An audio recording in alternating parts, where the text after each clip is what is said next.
Australie, Chili, Mexique, Madagascar. Le reporter Antoine de Maximi a voyagé dans le monde entier. Non pas pour des vacances au soleil, mais pour animer son émission J'irai dormir chez vous, diffusée sur RMC Découverte.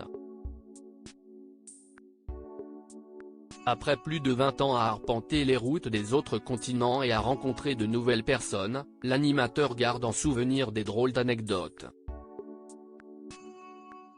Invité sur le plateau de C'est à vous ce mardi 31 octobre, Antoine de Maximi a raconté la fois où il est parti au Japon sur un coup de tête, sans même prévenir la production.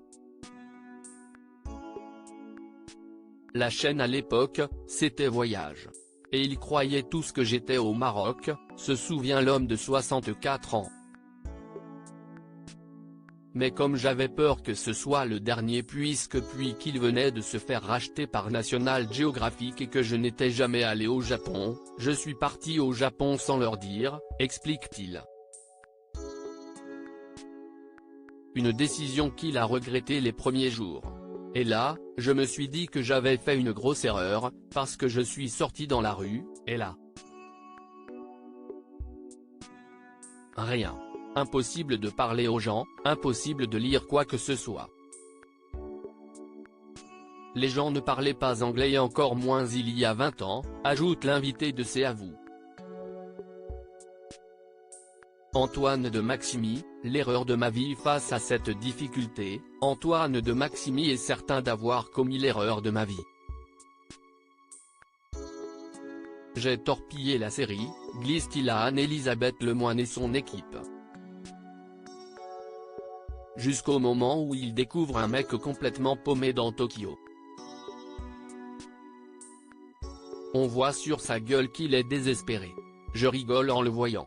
Je trouve ça super drôle, se remémore-t-il avant de poursuivre, les Japonais qui ne comprennent rien, moi qui essaye d'obtenir quelque chose.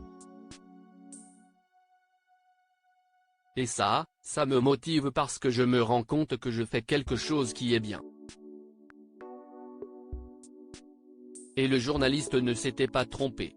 L'épisode a marché et je pense que si est-il un des plus drôles de la série, affirme-t-il.